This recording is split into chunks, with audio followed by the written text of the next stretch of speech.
Tiger का नाम लेते हुए पूरा हिंदुस्तान हिलेगा। टाइगर जिंदाबाद। हमारे आपके महाराष्ट्र में हमारे 5 लाख लोग रहते हैं। या आप तो खुद सतारा में हैं। या आप खुद बताइए वो कैसा रहते हैं। 1 मिनट बता दीजिए किस प्रकार का कमरा है और क्या काम करते हैं। 10 बाय 10 खोली में वो अपना बीबी बच्चे पढ़ाई। सुन लीजिए, 10 बाय 10 के रूम में बीवी बच्चों के साथ रहते हैं। 10 बाय 10 बुझा वो, यानी 2 आदमी सुतबार घरवा में हटा जी तो 10 बाय 10 के 10 बाय 10। इन्हें हम कोनो बोलने के लिए प्लानिंग करके नहीं लाए हैं। ये बल्कि ये स्कूल चलाते हैं, संस्था चलाते हैं। इनके पास भी बहुत सारे झारखंडी नौकरी करते हैं ना भाई। या हमारे जो भाई सुनील माने साहब, संजू जी माने हमारा दूसरा भाई है, वहाँ नौकरी करते हैं। बात बरोबर है? बरोबर है। 10 बाय 10 के कमरे में सुन लीजिए, 10 बाय 10 के कमरे में एक मराठी भाई यहाँ खड़ा होकर बोल रहे हैं, आज 50,000 की भीड़ में बोल रहे हैं कि जो झारखंडी वहाँ रहते हैं 10 बाय 10 के कमरे में, उसी कमरे में पत्नी भी रहती है। हाँ, पत्नी भी रहती है, बच्चे भी रहते हैं, सगे वाले भी रहते हैं, सगे वाले भी रहते गाँव हैं। वाले आएगा नहीं वो भी उधर रहता है। 10 बाय 10 के कमरे में पूरा परिवार रहता है।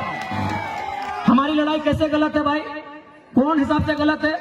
अब एक बात हम क्लियर कहना चाहेंगे, जो लोग हमारी बात को सुन रहे हैं वह झारखंड के अलावा किसी राज्य से रहे। हमारी लड़ाई किसी राज्यवासी से नहीं है, बात को समझिए। हम बात कर रहे हैं 1932 खतियान की। अब सवाल है कि 1932 का खतियान का मतलब ये थोड़ी है कि जो लोग खतियानधारी नहीं है राज्य से चले जाए। ऐसा किसने कहा आपको? बिल्कुल नहीं। पहले समझिए कि खतियान का इस्तेमाल कहाँ होगा, खतियान का इस्तेमाल कहाँ होगा, उसका उपयोग कहाँ होगा। न हम लोग मांग कर रहे हैं कि खतियान के आधार पर झारखंड की स्थानीय नीति बने, क्योंकि सभी झारखंडी नहीं होंगे। 140 करोड़ लोग झारखंडी नहीं होंगे। बात को समझिए, जितने भी गैर झारखंड के लोग यहाँ रहते हैं और अपने राज्य में भी, यानी दोनों राज्य में रहते हैं, बात को समझिए। भारत की अभी जनसंख्या मान के चलिए अनुमान 140 करोड़ है, अनुमान मानते हैं, और झारखंड की जनसंख्या मोटा मोटी 3.5 करोड़ है।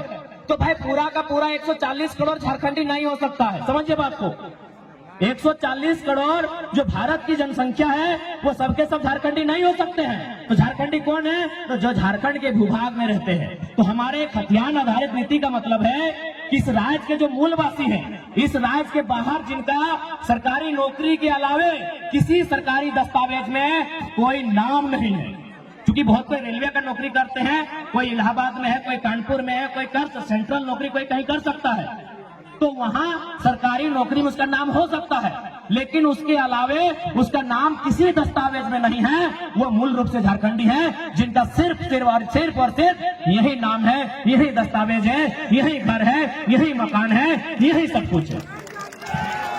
अब सवाल है कि खतियान के आधार पर एक स्थानीय नीति बनेगी। उस स्थानीय नीति को लागू किया जाएगा जो झारखंड की वैकेंसी होगी। झारखंड की वैकेंसी मतलब दरोगा, चपरासी, होमगार्ड, जिला पुलिस, जेपीएससी, जेएसएससी, यानी झारखंड सरकार जो नौकरी निकालेगी, झारखंड सरकार जो बहाली लेगी, उस बहाली में लागू होगा कि जिनके पास स्थानीय प्रमाण पत्र है वही लोग फॉर्म को भरेंगे। इसका मतलब थोड़ी कि आप यहाँ व्यापार नहीं करेंगे, आप यहाँ काम धाम नहीं करेंगे, आप यहाँ रोजी रोजगार नहीं करेंगे, आप यहाँ कंपनी फैक्ट्री में काम नहीं करेंगे। ये गलत है, ये भ्रम है। तो इसलिए जितने भी लोग ऐसे हैं जो इस राज्य के नहीं हैं, आप लोग कृपया भ्रम में ना रहें। हमारा मांग क्या है, हमारा आंदोलन क्या है, उसकी असलियत को समझने का काम करें। और मैं बिल्कुल कहता हूं, जो लोग ईमानदारी से, जो लोग निष्ठापूर्वक इस विषय को समझते हैं, वो कभी ना रहे, हमारे साथ खड़े हैं। और साथ ही साथ इसलिए उस भ्रम से आप बाहर निकलिए। बाकी हमारा डिमांड क्या है? निजी क्षेत्र में 75%।